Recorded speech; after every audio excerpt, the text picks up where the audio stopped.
first place at all in these stores. The service sector collapses, everything collapses. That's how Well, important their labor is. I'm not trying to argue that baristas are more important than those rail workers, because I don't believe that. But then I feel like that's getting back to the conflation between unproductive labor and productive labor being which is more important and socially useful in society. But if Dunkin' Donuts workers go on strike, that's going to really piss off whoever the CEO of Dunkin' Donuts is, whoever the Okay. shareholders of I Dunkin' Donuts guess are. There's still yeah. a obvious, like, Yeah, there's okay. still, If people decide in mass numbers to go inside Dunkin' Donuts and just start taking a shit on the floor, that's also going to piss them off. What's your point? it pisses them off for different reasons, I suppose. Yeah, but it like just pissing off, just cutting into the ability No, for but it's not just about cutting into the ability for these franchises to be operational does not really prove anything as far as the proletarian character of the action is concerned. No, I'm not saying that the reason for them doing these things is because out of spite they just want to hurt the company they work for. I'm saying, like, they're going to have a reaction from the capitalist class oppose like who All opposes right, you know whatever what? That's an reason they're interesting thing. unionizing You're for. bringing up class a lot. So I'd like to ask you the question. You believe, obviously, that Starbucks, the baristas, are part of the working class, and that basically probably 95% of people are working class, right? Because of the definition that they don't own their labor. So Mm, Marx has a very clear understanding of ideology, where he says they're doing it, but they don't know it. So for Marx, it's unconscious. Class and false consciousness, all that stuff is unconscious. So class exerts its influence on people on an unconscious level. Now, can you explain the unity? What actually unites a barista with railroad workers? It's like an objective material reality. Can you explain how they're united as one class? well, I mean, do any of them own the means of production for sustaining themselves in society outside of selling their wage labor for a Okay, wage? that's a negative. That is a What do you mean? theoretical point. Can you actually point to me an imminent example of how this is a unified class? What ties rail workers with any other section of labor aside from the fact that in order to survive, they literally have to work No, every there's a day? great deal more than that, actually. So then maybe I'm missing the point. So why don't you explain it? And by the way, survival has nothing to do with it in the 21st century. You can survive by Well, being a homeless person, not especially if you're not addicted not to in any drugs. dignified way. Most Americans don't want to live Okay, on the so let's street, not talk about honestly. survival then, because it has nothing to do Most with it. Americans don't want to live on the street, so they're going to work. Okay, again, survival has nothing to do with it. Now, Well, it does, because the wages reproduces the conditions of their existence.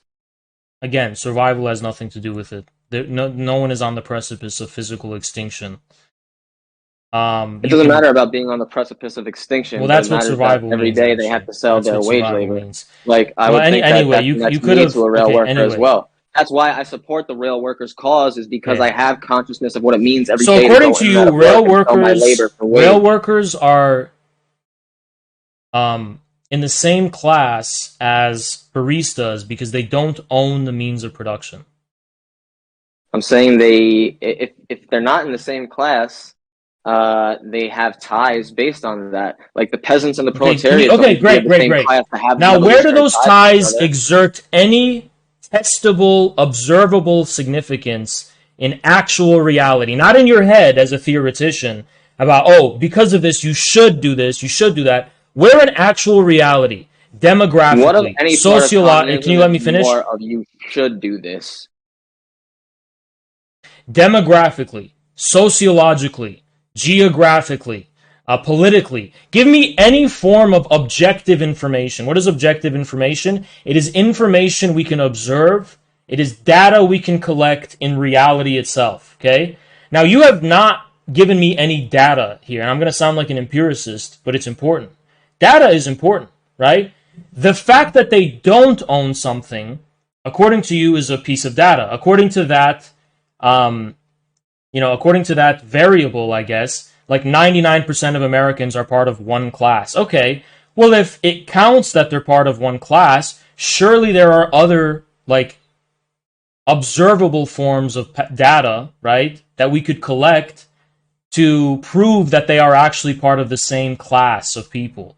Because if their unity just hinges on some arbitrary variable that only exists in your head, how can you derive its essential significance? Why Well, I is mean, that that piece doesn't of only information exist the in my most head. important one? That's a truth. That's a truth. It doesn't only exist in my head.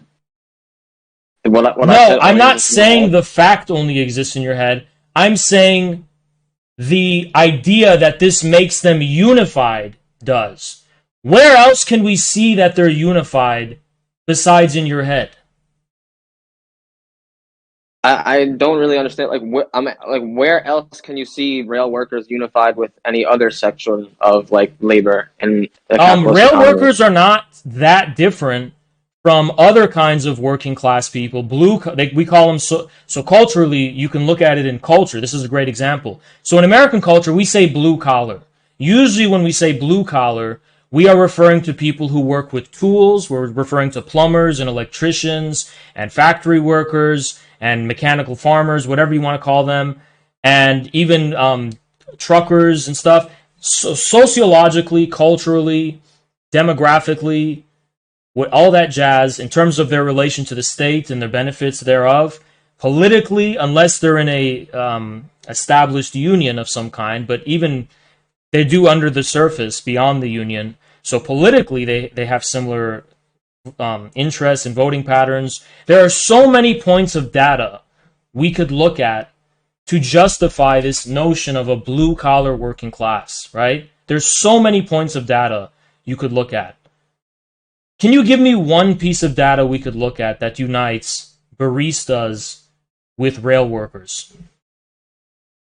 So what? Like, I mean, can you give me data? I guess that unites rail workers with the other sections of industry that you're talking about? Because I obviously understand there's blue collar labor, but I Okay. don't think blue collar labor is the only labor that These people have a, there's okay, sure, here's the data. These there's people are more baristas probably likely, who agree with things that you say. Like, so how does their ideology form in the labor they perform? can you I mean, repeat I'm what you not a said blue collar about, laborer. can you repeat what you said about people agreeing with what I have to say?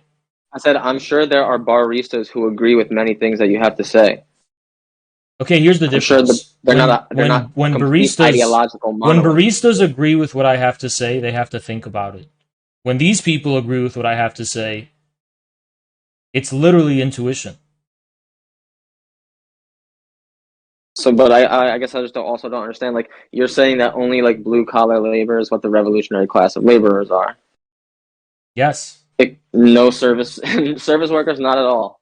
In any Look, cases, I will even though show. many of them are I am opposing prepared to show the. mercy to the service industry as soon as we actually focus on building a working class movement. I'm just sick of Marxists and so-called communists who have only made attempts and reached out to these service workers like baristas because baristas are more likely to agree with them culturally, tastefully, and ideologically. Baristas aren't going to be bigoted and aren't going to be sexist and racist and use language that makes you uncomfortable.